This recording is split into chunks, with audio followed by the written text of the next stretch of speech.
Приветствуем вас на канале Раиса Горяченко, дача, сад, огород, цветы. У нас очередной агрогороскоп на июль месяц. И он посвящен черенкованию и укоренению черенков в июле 2021 года, время московское. Но прежде чем я вам расскажу о прекрасных 3 периодах, о черенковании, я хочу вам ответить сразу же на вопросы по поводу черенков роз, потому что по розам очень много вопросов. И многие только-только начиналось цветение, был дождь, и только-только зацветала розочка, начинали сразу же резать и укоренять. И не получалось. Писали мне письма. Смотрите, что происходит. Я хочу вам сказать следующее сейчас. Чтобы укоренилась очень хорошо розочка, череночек розочки, нужно, чтобы вот этот череночек был созревший. Ну, здесь у нас уже череночек, видите, у нас были периоды как раз и полнолуния, и нельзя было обрезать. Естественно, я не обрезаю. Вот, видите, даже вот что у нас шиповник начал образовываться, но это было опасно для растений. Я оставила, и у нас уже даже вот такие уже побежки пошли. Вот. Но мы выберем сейчас, я покажу, там, где нету. Вот сейчас вот этот я сейчас обрежу. Ну, вот он показывает сам, что вот здесь мы обрежем. Вот так вот.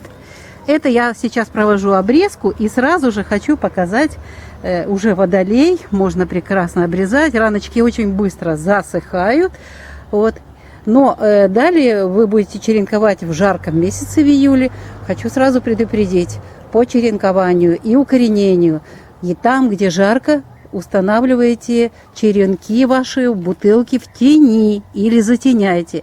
Там, где холодно, выставляйте на солнце. Все зависит от погоды, от климата, где вы живете. Ну вот, у меня очень хорошо здесь видно вот этот череночек. Возьмем, к примеру, нам надо его укоренить. Значит, нужно мне побежки, сейчас там вот оставлю. Вот смотрите, оставляю здесь, у меня пойдет побег, будут цветы, будет букет белых цветов еще до осени. Кстати, отвечу на вопрос по поводу обрезки и по поводу формировки роз. Не надейтесь, что осень снова будет теплая. Предупреждаю вас сразу. Начнутся резко холода. То, что было когда-то, его уже никогда не будет. Но вернемся к череночкам. Вот смотрите, уже побег созревший, да, то есть тут все питательные вещества, сейчас я его сразу обрезаю, все питательные вещества для того, чтобы получить добротный, живой, здоровый черенок, а затем и розочку, можно вот так его обрезаю, вот, и то, что мы оставляем, теперь я вам показываю этот череночек. Значит, череночек еще неправильно все, не все до конца. Итак, мы обрезали, подготовили череночек. Вот этот черенок, смотрите, он прямо вот звонкий. Вот этот черенок будет укореняться. А тот, который вот нежный, молоденький, он не будет, он не жизнеспособен. Потому что здесь вот эти питательные вещества, которые собрались в череночке, они будут нужны для того, чтобы образовывать корешочки. Вот этот момент я очень хочу, чтобы вы поняли, потому что очень много вопросов именно по этому моменту было по черенкованию роз. Все хотят размножать розочки. Если у вас букет, и букеты обычно голландские цветы, или же из теплиц, или так кто-то выращивает, то обычно там уже розы выращивают, и они на таких побегах. Вот звонкий какой звук, да? Вот на таких побегах. И смотрите, если там есть маленькая такая точечка, вот видите, вот этот побежек будущий, вот эти будут укореняться и дадут вам вот эти побежки. Если их нет, их иногда просто ослепляют, вот так делают, для того, чтобы люди не размножали красивые розочки, а покупали уже готовые кустарники. Ну что ж, я вам ответила по черенкам, качеству черенков сразу же, о том, где, при каком климате лучше выставлять на укоренение, и не спешите снимать бутылки. Жарко, затеняйте, но крышку, пока не увидите вот рост вот этих вот таких вот побежков, только крышку снимаете. Смысл укоренения это теплица, это высокая влажность. И это у меня, кстати, на плейлисте розы есть все эти моменты и есть много видео на эту тему. Не спешите, пусть он себе нарастает, крышечку сняли, нормально будет. Укоренение хорошее. Когда идут побеги, тогда вот здесь хорошо образуются корешочки. Ну а теперь давайте я сейчас вам покажу, расскажу. Вот. Рассмотрим вот этот календарь агрогороскоп укоренения черенков. Кстати, не только по розам, но и по другим растениям то же самое. Вот сейчас это важно будет в июле месяце. В тени ставите, если жарко. Итак, рассмотрим июль 2021 года. Время московское, напоминаю, в Тельце. Хотя это убывающая луна, но хорошее корнеобразование в июле месяце. Проверено многократно. Начинается 3 июля с 16 часов и до конца суток. 4 июля все 24 часа, а вот здесь заметочку делайте. 5 июля только с 0 часов и до 18 часов, не позже. Далее у нас луна без курса начнет воздействовать. А луна без курса, это, к сожалению, результат не всегда хороший. Практически я не получала позитивного результата.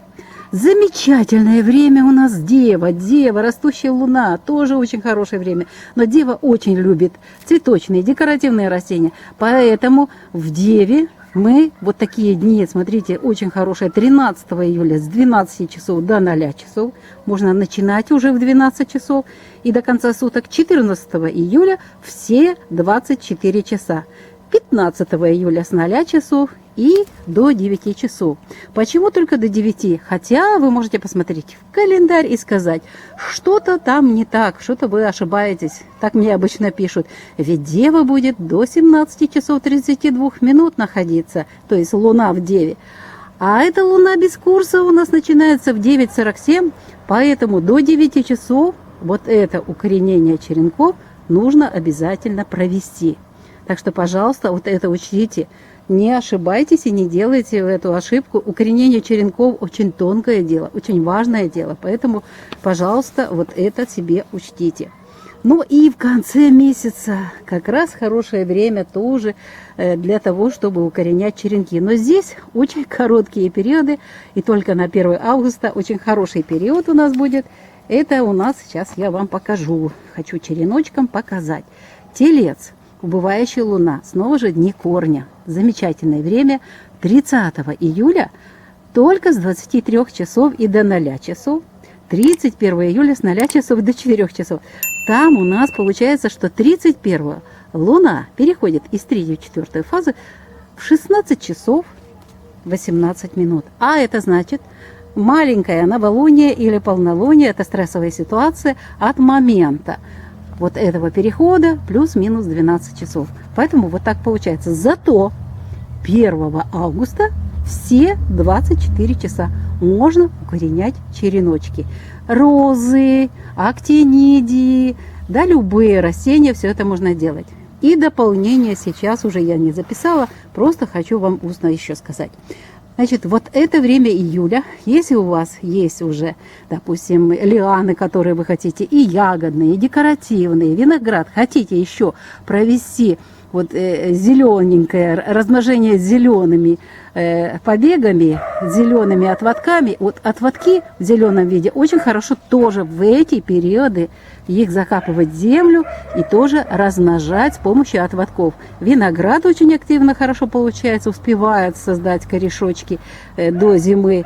И можно ту же актинидию, другие растения, какие-то декоративные лианы, все это можно делать вот эти периоды. Телец, убывающая луна, Дева, растущая луна, и Телец, снова убывающая луна. Вот этот горячий период лета. Прекрасное время, которое можно посвятить размножению черенков, размножению через черенки и отводки всех наших любимых растений.